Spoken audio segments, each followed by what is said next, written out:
So last Tuesday, we had on Santa Clara County Councilman David Cortese to debate the legality of President Trump's executive order concerning sanctuary cities. It was an energetic debate. I'd like you to answer my question, which is a very simple one. There's a precedent being set here by a federal judge that states do not have to comply with federal law and can't be punished for not doing so. That is a major departure from where we've been for my whole lifetime. Do you think that the Obama administration was right to threaten a withholding of federal funds from states that didn't comply with its transgender bathroom laws? That's orders. That's a really simple question. I'm telling you that this is the first president of the United States that's threatened with an executive order to withhold, in our case, up to $1.7 billion from us. It's unconstitutional for him to try to wield that kind of power. The federal court agreed with us today. That's not true. So you're never quite sure who's watching when you do a segment like that. But in that case, one person who was Richard Dreyfuss, the Oscar winner from Jaws and scores of other movies. I was actually in bed doing email, and I got one from him. And I thought, that can't really be Richard Dreyfuss, but it actually was.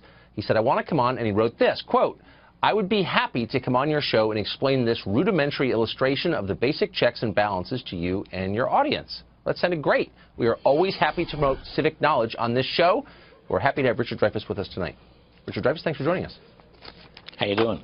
So I'm doing great. So I know you spent time at Oxford studying this, civics. I know you know a lot about the Constitution. I don't doubt that. I know you're smart. But where in the Constitution does it say states can do whatever they want in contravention of federal law and the rest of us have to be quiet and pay for it anyway? It doesn't say that. It only simply says that the monies attached to things that the executive might want are the province of the Congress. And that what was said in the judge's ruling was that the executive didn't have the power to withhold finances because that's the province of the Congress. And that's all I wanted to clarify, because it is, as you say, a very rudimentary thing. And we should all know a hell of a lot more than that. And I want to mention, because I know I'm limited to 6 minutes, I want to mention one thing.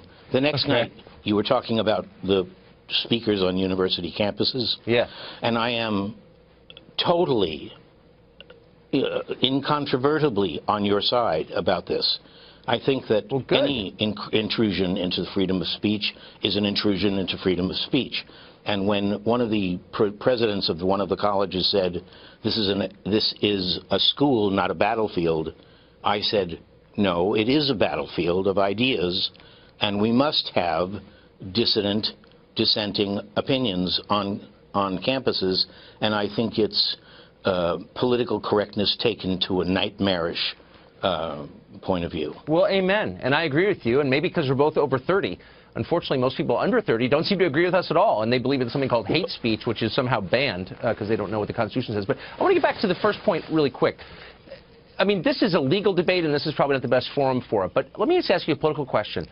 I know for certain that this kind of thing has been threatened by many presidents before because I've seen it. And administrations often get states to do what they want them to do by threatening to withhold money. This happened less than a year ago in May of 2016 when the Obama administration threatened to withhold federal funds from North Carolina over the famous bathroom controversy.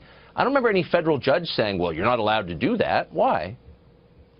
Well, I have to beg off part of this discussion because I have withdrawn from partisan politics. I am a constitutionalist who believes that the Constitution and the Bill of Rights must be central and the parties must be peripheral.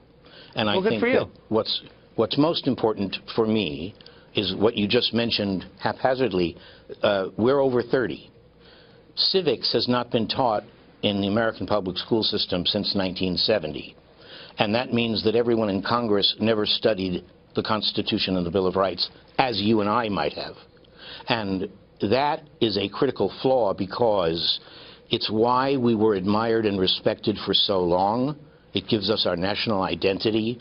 It tells the world who we are and why we are who we are. And without a frame that gives us the values that stand behind the Bill of Rights, we're just floating in air. And our sectors of society are not connected. Well, and that's why right.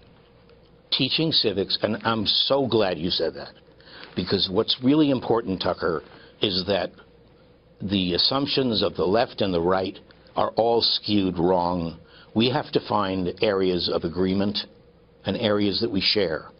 And we do share the notion that education accomplishes certain things.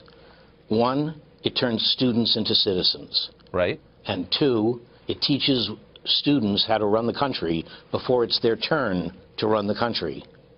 And three, it teaches the values of this nation. People come from all over the world or are born into this nation without the values that we have here. That's why they came here, to get them. And what are they?